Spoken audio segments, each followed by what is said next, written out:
हसदेव अरण्य one को छत्तीसगढ़ के फेफड़े के रूप में जाना जाता है। यहाँ की जैव विविधता और हरियाली न केवल पर्यावरण के लिए अहम है बल्कि यहाँ के स्थानीय लोगों की जिंदगी का अहम हिस्सा भी है।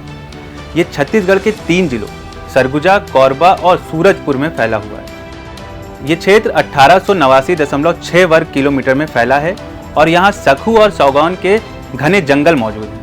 ये जंगल सिर्फ हरे भरे पेड़ पौधों का घर नहीं है बल्कि हाथियों, बाघों और अनेक प्रजातियों के लिए महत्वपूर्ण आवास भी है। Wild life institute of India की 2021 की एक रिपोर्ट के अनुसार यहाँ 9 प्रजातियां हैं जिन्हें वन्यजीव संरक्षण अधिनियम 1972 के तहत सुरक्षा प्राप्त है। इनमें हाथी, तेंदुआ, भालू और भारतीय भेड़िया जैसे जानवर शामिल हैं। ये क्षेत्र हाथियों का आवास और बाघों के लिए एक महत्वपूर्ण कॉरिडोर है। लेकिन ये जंगल सिर्फ पेड़ पौधा और जानवरों तक सीमित नहीं है, ये यहाँ के स्थानीय लोगों की संस्कृति और आजीविका का अहम हिस्सा भी है। यहाँ के आदिवासी लोग इस जंगल पर निर्भर करते हैं।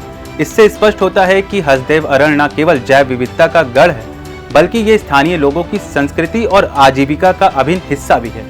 सिर्फ इतना ही नहीं, यहाँ 23 कोला ब्लॉक्स की पहचान की गई है जिनका क्षेत्र लगभग 437.72 वर्ग किलोमीटर है, जो पूरे हसदेव अरण्य कोलफील्ड का 25% है। और इन 23 कोला ब्लॉक्स में से अब तक 7 ब्लॉक्स की नीलामी भी हो चुकी है, जिनके नाम है परसा, PEKB, कैंटे एक्सटेंशन, तारा, गिदमुड़ी, पतुरिया और मदनपुर साउथ। जिसमें से PEKB, परसा और कैंटे एक्सटेंशन की माइनिंग का काम राजस्थान सरकार के विद्युत उत्पादन निगम विभाग को दिया गया है और उन्होंने खनन यानी माइनिंग के लिए अदानी इंटरप्राइज लिमिटेड कंपनी को ठेका दिया। ये माइनिंग ही यहाँ के लोगों के लिए संकट पैदा कर रहा है। दरअसल कोयला खनन के कारण स्थानीय लोग बहुत चिंतित हैं। उन्हें डर है कि माइनिंग के चलते उनके गांव, जंगल और आजीविका पर बहुत बुरा असर पड़ेगा। ग्रामीणों का कहना है कि अगर खनन हुआ तो उनकी खेती और वन उत्पादों पर निर्भरता खत्म हो जाएगी। और तो और कुछ लोग मुआवजे के प्रस्ताव से भी नाखुश हैं क्योंकि उनके मुताबिक उन्हें छोटे घरों में शिफ्ट करने के लिए कहा जा रहा है। सिर्फ यही नहीं, यहाँ के लोगों ने सरकार पर फर्जी ग्राम सभा प्रस्ताव का भी आरोप लगाया है। ये प्रस्ताव कोल ब्लॉक की अनुमति के लिए इस्तेमाल किए जा रहे हैं, जहाँ लोगों का कहना है कि बिना उनकी सहमति के ये प्रस्ताव पारित हुए हैं, जो उनके अधिकारों का सीधा हनन है।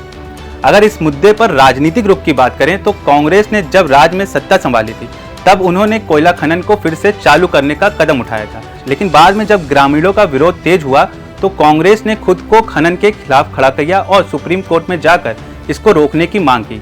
यानी कांग्रेस का रुख इस मामले में बदलता रहा है। वहीं भाजपा की तरफ से इस पर कोई आधिकारिक प्रतिक्रिया नहीं आई है, लेकिन पार्टी के कुछ वरिष्ठ नेताओं का कहना है कि सरकार जनता की सहमति के बिना कोई कदम नहीं उठाएगी। यानी देखा जाए तो दोनों पार्टियां इस मुद्दे पर एक संतुलन बनाने की कोशिश कर रही हैं, क्योंकि ये मामला सिर्फ पर्यावरण का ही नहीं बल्कि लोगों की जिंदगी और उनके अधिकारों का भी है। दोस्तों, हसदेव अरण्य के जंगलों का संरक्षण सिर्फ छत्तीसगढ़ या स्थानीय लोगों का मामला नहीं है, बल्कि ये भारत के पर्यावरणीय संतुलन से जुड़ा मुद्दा है। आपको बता दें कि सिर्फ PEKB में अब तक 96,000 पेड़ काटे जा चुके हैं, जबकि कार्यकर्ताओं का दावा है कि असली संख्या 1.5 लाख से भी अधिक है। ऐसे में सरकार को चाहिए कि वो आदिवासियों के साथ मिलकर इनकी संस्कृति और अधिकारों का सम्मान करते हुए इन जंगलों को बचाने के लिए कोई ठोस कदम उठाए, क्योंकि ये संघर्ष सिर्फ पेड़ों और जमीन का नहीं बल्कि आदिवासियों के मौलिक अधिकारों और उनके अस्तित्व का भी है। दोस्तों, इस मुद्दे पर आपकी क्या राय है? क्या आपको लगता है कि खनन के लिए इतने मूल्यवान जंगलों का नुकसान उठाना सही है? अपने विचार कमेंट्स में जरूर बताएं। अगर ये जानकारी आपको महत्वपूर्ण लगी हो तो वीडियो को लाइक और शेयर करना ना भूलें, ताकि हम इसी तरह की और भी महत्वपूर्ण जानकारी आपके साथ साझा करते रहें। धन्यवाद।